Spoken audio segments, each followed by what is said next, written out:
नमस्कार मित्रांनो, कसे आहात? अर्थातच चांगलेच असाल. आजचा दिवस आमच्यासाठी खूप खास आहे.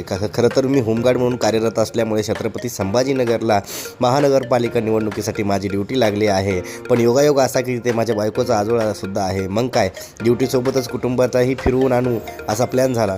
बघा आमची बॅग भरण्याची तयारी आणि लगबग कशी सुरू आहे, आपण पाहू शकता. खूप दिवसापासून त्याची इच्छा होती की कुठेतरी बाहेर फिरायला जायचं आणि योगायोग असा आला की आम्हाला तिच्या आजोळाला जायला संधी मिळाली. मग काय, लांबचा प्रवास म्हणल्यावर गाडीची फिटनेस खूप महत्त्वाची आहे. मी स्कूटी आणली होती धुण्यासाठी. यानंतर बघितलं तर खूप खराब झालेली होती. त्यानंतर मग म्हणलं चांगली चकाचक धुवून घेतली, म्हणजे कसं बाहेर जाताना आपल्याला एक चांगलं इम्प्रेशन पडावं. त्यामुळे आपण चांगली गाडी धुवून खसखस घेतलेली आहे. म्हणून म्हणलं आता गाडीची टंकी पण फुल करून घ्यावं. म्हणून आपण पेट्रोल पंपावर आलो होतो. पेट्रोल पंपावर आपण बघितली गाडीची टंकी फुल केली. गाडीची टंकी फुल केल्यानंतर आपल्याला टेन्शन राहत नाही की प्रवासामध्ये कुठेही गाडी थांबणार नाही. निघताना आईने आम्हाला प्रेमाने निरोप दिला आणि आईचा आशीर्वाद घेतला की प्रवासात एक वेगळीच शक्ती मिळते.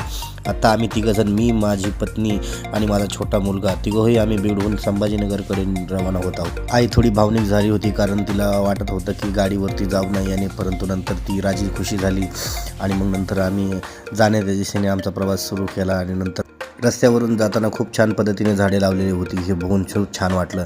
मग काय, आम्ही नवरा बायकोने गप्पा मारत आम्ही प्रवास काटायचा प्रयत्न करत होतो. तेवढ्यामध्ये आमचा लहान बाळ जो होता ते कसं लगेच झोपून गेलं. गाडीची हवा लागली आणि ते झोपून गेलं.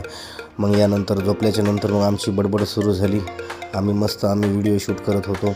थोडंफार व्हिडिओ शूट झाल्याच्या नंतर मग बायकोचं व्हिडिओ शूट सुरू झालं. मी तर म्हणलं आता हे संपतंय का नाही, पण ते बरंच लवकर संपून गेलं. मग काय, पेंडगाववरून पुढे जाताना आम्हाला एक हनुमानाचं मंदिर दिसलं. तिथून मनोभावे आम्ही दर्शन घेतलं आणि म्हणलं आता काही टेन्शन नाही, निवांत आपण प्रवास केला तरी चालेल. मग पुढे आल्यावर आम्हाला एक टोल नाका लागला. या टोल नाक्यावर आम्ही पाहिलं तर खूप छान सुसज्ज आणि वातावरण होतं. मग आम्हाला काय, टोलवर मात्र आम्हाला आज सवलत मिळाली आणि तिथून आम्ही पुढे आमचा प्रवास करत निघालो. शहागड जवळ आल्याच्या नंतर आमच्या लक्षात आलं की खूप छान गोदावरीची ही नदी आपल्या इथून वाहत आहे. मग आपण काय, चला म्हणलं मग 2-4 फोटो तरी काढून घेऊ इथं. मग काय, पुढे जाताना आम्हाला एक मोठा साखर कारखाना दिसला. तर बायको गमतीने म्हणली एक साखरेचं पोतं घेऊन जाऊया का? मी म्हटलं अगं, गाडीवर वजन खूप होईल.